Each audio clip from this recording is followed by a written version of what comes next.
Hey guys, it's Dr. Sam Robbins. Today I'm going to discuss coconut oil versus MCT oil, basically everything you need to know about it and simplify it.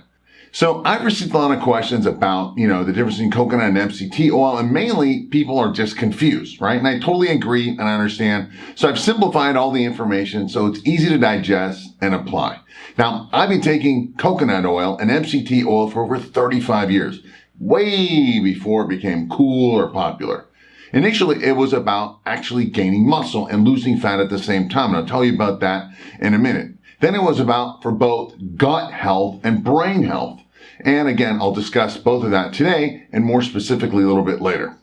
All right. So what is coconut and MCT oil? And that's what I'll discuss today. What are the differences? What's the best forms and what you should avoid, and how to best use each of them and when. All right, so let's start with the coconut oil. What is it? Coconut oil is basically an oil extracted from the kernel of a coconut, which is a nut. It's a fat, so it's not a protein or a carbohydrate. And coconut oil contains more than 50% of its fat from different types of MCTs, all right, which I'll talk about in a minute. And coconut oil is primarily a saturated fat.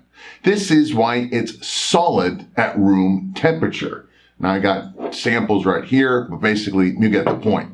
Now it's a saturated fat, unlike olive oil, which is liquid. However, coconut oil contains no trans fats or cholesterol, unlike other saturated fats. This is why many people consider coconut oil to be a healthy fat, because doesn't contain saturated fats or doesn't contain cholesterol. And it's different from other saturated fats found in animal proteins, such as, for example, eggs, which does contain cholesterol. By the way, this does not mean by any way that dietary saturated fats or cholesterol is bad for you. It's not. And I've done a video about this topic in the past, so I won't cover it today. And this is why I urge you to subscribe to this channel and hit that bell icon so you'll be notified when these similar videos are out, so you're on top of all this stuff. Now, some of the benefits of coconut oil is that it's antimicrobial, it's antiviral, and it's antibacterial, which means that it has properties for killing harmful bacteria and other pathogens. It's good for actually increasing your good HDL cholesterol lipoprotein. It helps actually for you to lose fat, especially around the belly, the waistline. It's also actually good for promoting skin health when used topically. In fact, this was originally the reason I took the coconut oil 35 years ago, for the bacterial issue. Basically, I had bacterial problems in my gut. Back then I was taking probiotics, the prebiotics, and I was taking coconut oil, all for better gut health. So what's MCT oil? MCT stands for medium chain triglycerides. And there's 4 types of MCTs. There's caproic acid C6, there's caprylic acid C8, capric acid C10, and lauric acid C12. And I'll talk about the benefits and pros and cons of each of these in a minute, and which ones to avoid, and the ones I take and the reasons, again, just in a minute. Now, MCTs are found in coconut oil, as stated earlier, but also in palm oil. Now, something to note is that almost all the fats you consume and hear about, such as, let's say, the olive oil and the nuts and avocados and animal fats and so forth, are long-chain triglycerides. They're long-chain fats, while MCT is a medium chain. So what does this mean? What separates an MCT, the medium chain, from the other ones, the long-chain ones, is how MCTs are processed by the body. They're not absorbed in the same exact fashion that other fat sources are. Basically, MCTs go directly right into the liver to rapidly be used for energy, both in the form of fat energy and also ketones. Now, MCTs can directly enter the mitochondria, which is the cell's powerhouse, which helps produce more energy for you. So to really simplify all this, I remember a buddy of mine saying MCTs are fats that kind of get used for faster energy like a carbohydrate. That's simplifying it. Thus, they also have less of a chance to get stored as body fat when compared to regular long-chain fats such as olive oil and other fats. MCTs also help with brain and cognition function and thus help reduce Alzheimer's disease because of the ketones and the improvement in blood sugar. So what's the differences between the two? MCT is more refined version or more of an extract of coconut oil. MCT is only medium chain triglyceride. Coconut oil is both medium and long. MCT is liquid at room temperature, while coconut is solid because it's saturated fat.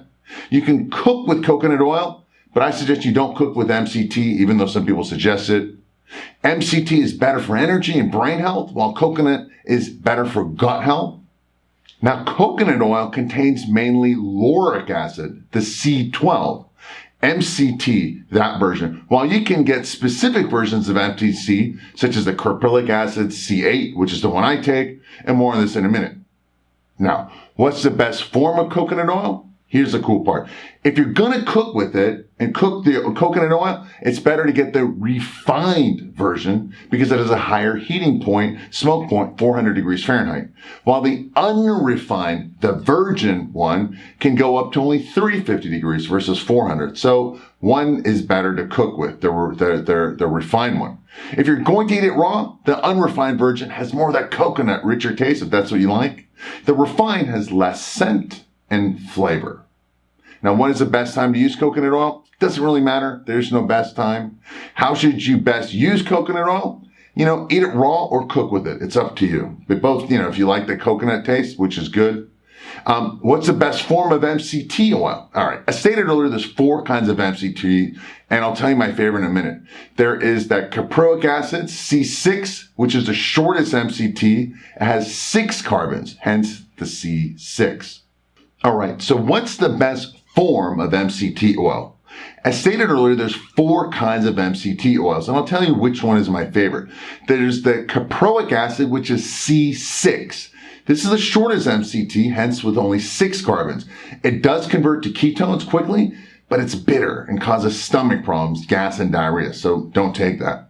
There's a caprylic acid, the C8. This one's longer with 8 carbons, hence the C8. It converts to ketones the fastest, which is what you want, so it's good for energy, brain health, decreasing appetite, sugar cravings, and for burning fat. Keep in mind that regular coconut oil is only about 3% C8. Then we have caprylic acid, which is C10. It's even longer with the 10 carbons. Not much research on this. Some say it helps boost your immune system and decreases fungus. It does also cause stomach issues, and it's also cheaper than the produced in the C8. Then we finally have lauric acid, which is C12. This is the longest MCT oil, hence 12 carbons, the C12. Actually consider this more of a long chain rather than the medium chain.